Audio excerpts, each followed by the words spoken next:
Hello guys, good afternoon. So sa ngayon, off naman namin ngayon. Ano guys, nilakad lang namin to simula Taichuhan kasi nga pupunta kami ng hang-on. So sasamahan ko si Beshi para naman may kasama siya. Siyempre may gagawin din ako kasi wala talaga akong gagawin, as in wala kaming plano ngayon na pupuntahan. Alam niyo naman guys, wag wala pang sahod. Walang plano. Kasi nga walang pamato. Kaya pag wala pang sahuran, diyan muna kami sa tabi-tabi. Hindi guys, kailangan din natin magtipid-tipid pag may time, di ba? Tapos maganda na rin yun. Hindi naman kailangan lagi kami maggastos.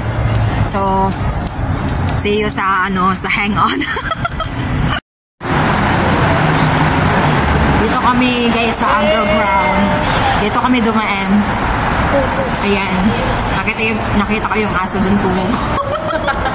Next try yung aso. Pero hindi naman siya nasyadong nakunan. Konti lang.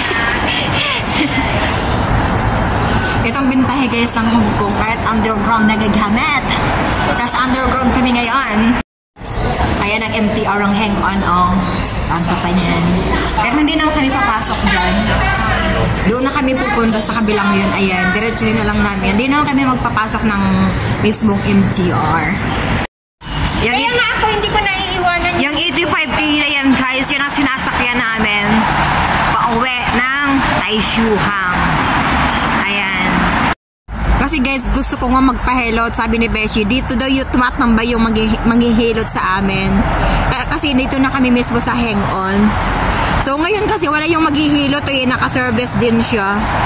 So kaya hindi siya makakapagpahilot. So next time, pupunta ulit kami dito para lang magpahilot. Dito guys yung school ng alaga ko. Kahit araw-araw ako dito. Ayan yung school ng alaga ko. Ayan, Alliance. Christian Alliance. Ayan. Kaya ito yung araw-araw kong gawain guys. At isundo sa school ng aking alaga. Tapos yung sa dulo, yung bunso, andun sa dulo, ayan, dulo na yan, dyan yung alaga ko. Kahit magkalapit lang naman yung schools nila. Sai Road. Yan ang school ng aking alaga.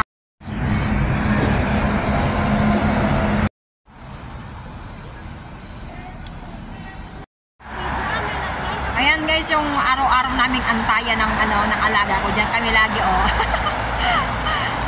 I miss this place. Na-miss araw-araw na ako nandito. Na-miss ko pa.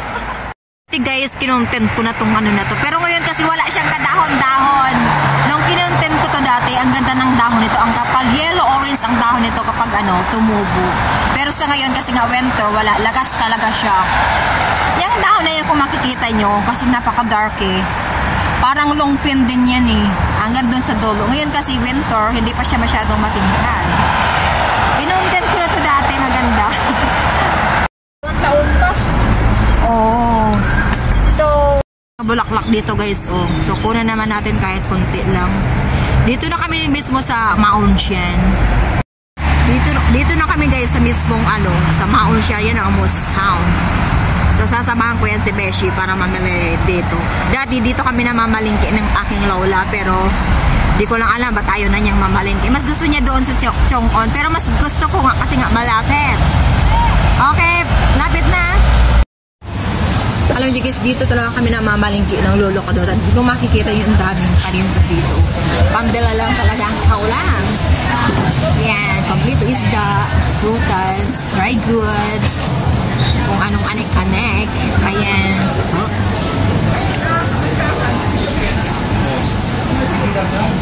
Ayan, ang gusto ko dito prutas. Mura yung prutas dito kaysa dun sa amin kasi.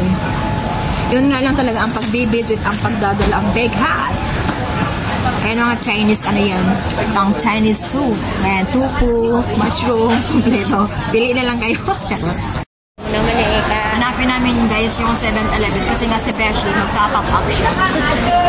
Ayaw niya na mag-top up dun sa amin kasi nga syempre para wala na siyang iisipin and sige daw magsasend na siya ng money sa Pinas.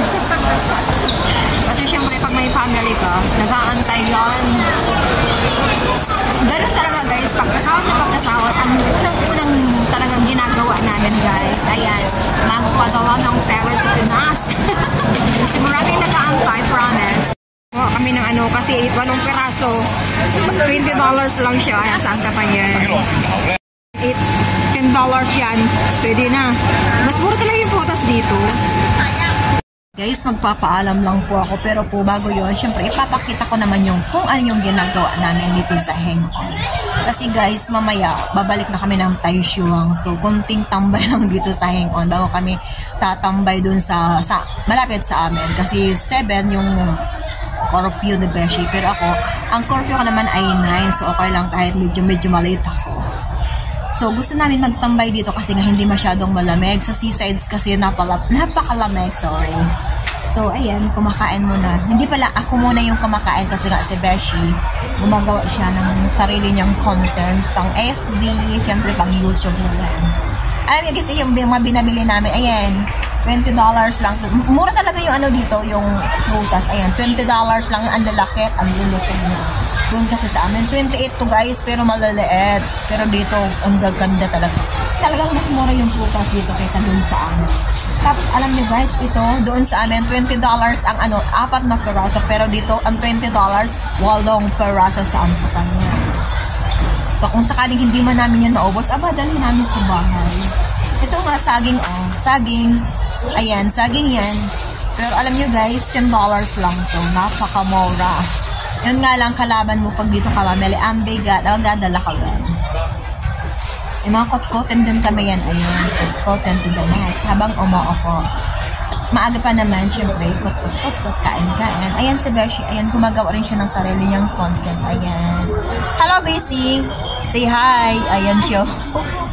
Wala yung kapatid ko ngayon kasi nga, nung nakaraang araw, birthday niya. So, nag-birthday siya sa Ocean Park. Kahit alam niyo guys, dito kasi sa Hong Kong, kapag birthday mo, libre yung entrance sa Ocean Park. Saan ka pa niya, sort? Nabubulalakit. Sorry. Malaking bagay na rin yun na libre ka sa bayan, libre ka sa entrance. Yun nga lang, magtsatsaga kang mag-isa rin.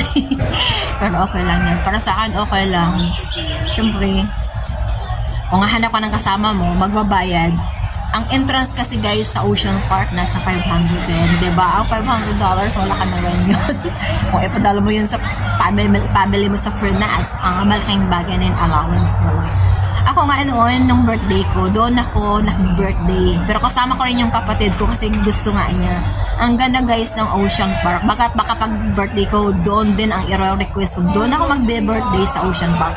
Pero guys, in fairness, ayaw ko naman sumakay. Gusto ko lang sa labas. Mahelohin ako eh.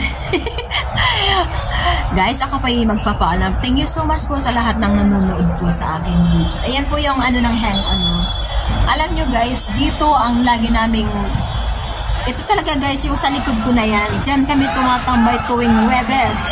Andyan yung ano ng alaga ko. Diyan siya nagpupot. Ayun, makikita yung kulay green na pintura. Andyan yan.